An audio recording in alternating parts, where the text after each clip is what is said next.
As a California native, I spent many years trying to come to terms with Las Vegas. But that was before the Great Recession. See, Las Vegas has had a history riddled with gangsters, corruption, and yes, vice. Not that vice, but vice. Let's be clear, this city has had some history, but it's been working really hard over the last decade to shift this experience and focus on becoming a better, world-class city all around. They've been working diligently and hard to transform Las Vegas into what they call a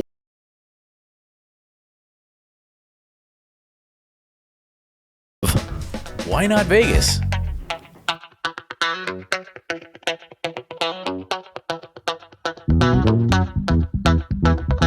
Hey everyone, Jared Uraine with the Diamond Group here at Vice Realty. I want to thank you so much for tuning in. This is episode 30 of the Move It podcast series, and in these series of podcasts from this month and into the next, we're going to be covering the theme, why not Vegas? Last week, we started with the perspective of my wife and I and why we considered Vegas as a serious option, but why take my opinion? What does the hard data say? And even more importantly, why do so many Californians hate the idea of living in Vegas? And at the same time, why are so many Californians moving here? It's funny because so many people shoot down the idea of Las Vegas before you can even finish the sentence. It's like borderline prejudice. Oh my God, you're from Vegas? Oh, or you're moving to Vegas? So let's break down some of the key data and explain why living in Las Vegas is actually a smart move. And really, the best move you can make. The city of Las Vegas and Clark County have been working diligently to transform this city into a world-class city.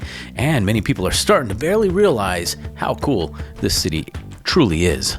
Yes, we do have a history of gangsters, corruption, vice, and it's clear that the city has been working hard to shift that perspective.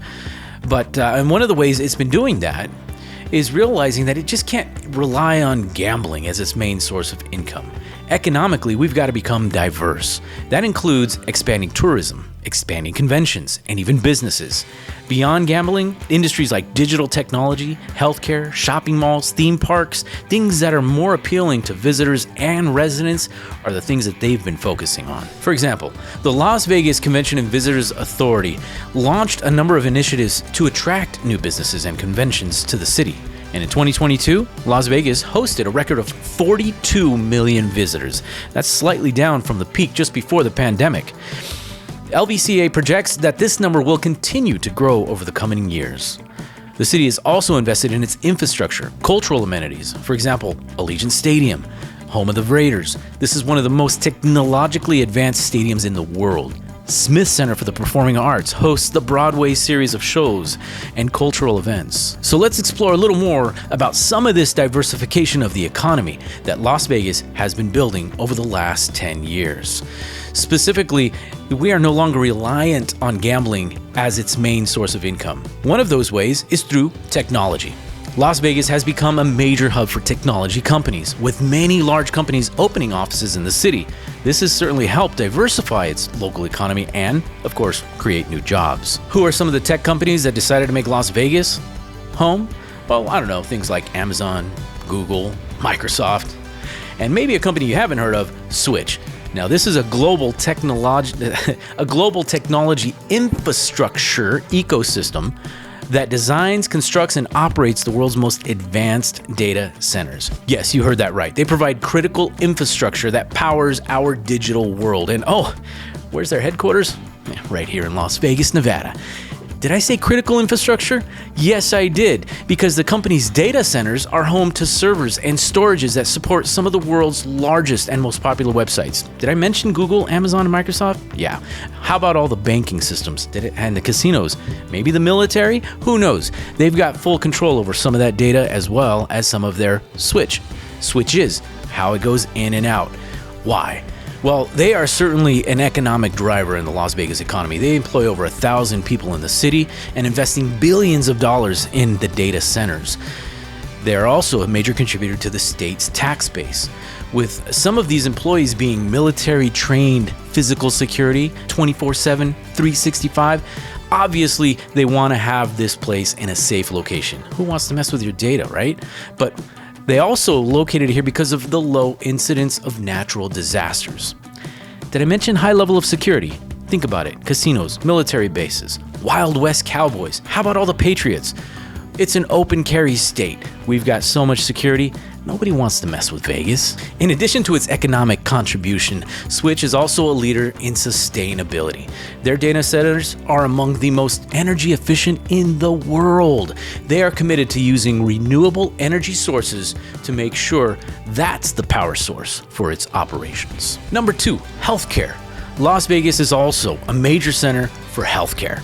With many hospitals, medical facilities located in the city, we have multiple sectors that have grown significantly in recent years. Now, healthcare is a major contributor to the economy.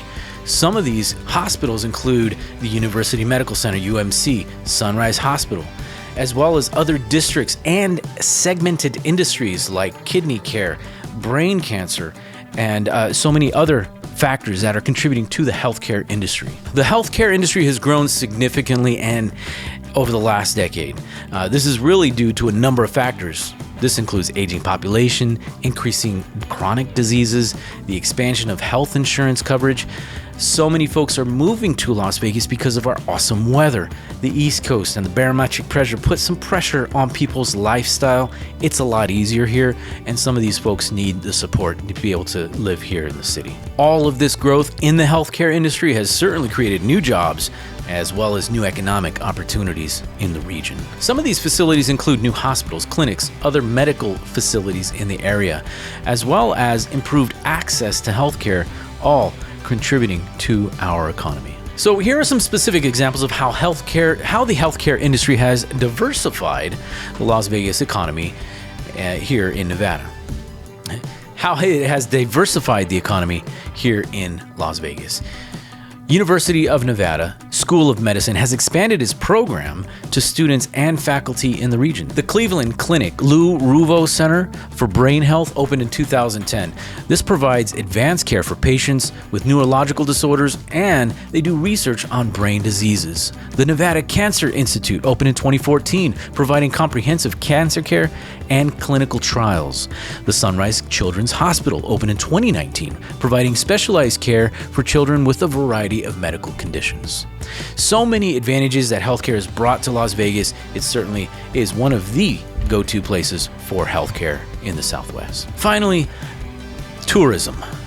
We just said we're not reliant on tourism or gambling. Well, actually, Las Vegas has really expanded our tourist options and the tourist industry as a major economic driver to the economy.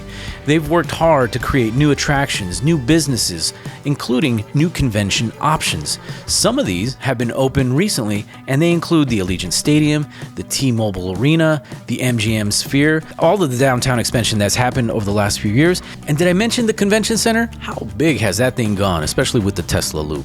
Attracting new types of tourists has been their focus, and traditionally gambling has been the draw, but in recent years new tourists such as businesses, travelers, convention attendees have all been the focus in Las Vegas, which makes Las Vegas the #1 convention destination. This has certainly helped make tourism a bit more resilient even during economic downturns. That has been proven through the pandemic here in Las Vegas. We would literally stopped according to the government regulations and bounced right back as quick as we can as soon as the pandemic opened up. This has created new attractions in Las Vegas and shown how strong our economy can be for just a small little piece of territory here in the desert. So what are some of the specific examples of how tourism has been scaled out here in Las Vegas? Well, take a look at the Allegiant Stadium. Just opened in 2020, $2 billion to build this thing, and it's home to the Raiders. Go figure. They've hosted a variety of other sporting events, concerts, and other venues. And did I mention technologically advanced? What an amazing venue to go to. Doesn't matter what the purpose is, get an opportunity as soon as you can to check out Allegiant Stadium. Amazing facility. We saw the Tim McGraw concert when it first opened up in the middle of summer. Fresh, cool, 80 degrees, 75 degrees, fresh air while it was 115 outside. Come on. Who does not want to go in an air-conditioned facility to watch a great concert like that?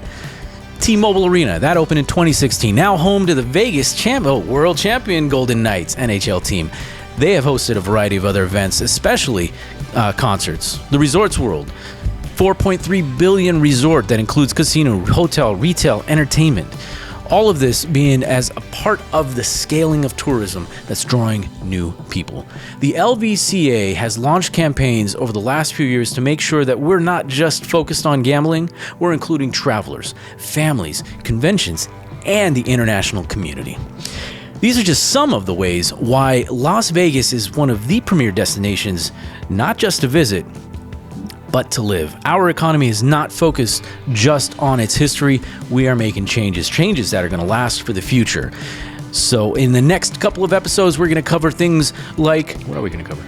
Oh, we're going to cover things like what the restaurants and the culinary experiences are. What is the local experience of what that looks like, as well as some of the residential developments that have been established here in Las Vegas, specific communities that you might find interesting. Whether you're a Californian or an East Coaster, doesn't make a difference. Tune in and watch the next episode. My name is Jared Uraine with the Uraine Ordolonia's Five Diamond Group here at Vice Realty. I want to thank you so much for tuning into episode 30 here of the Move It podcast. Part 2, why not Vegas? Thank you so much for tuning in. Be cool, like a butterfly, inside of Allegiant Stadium.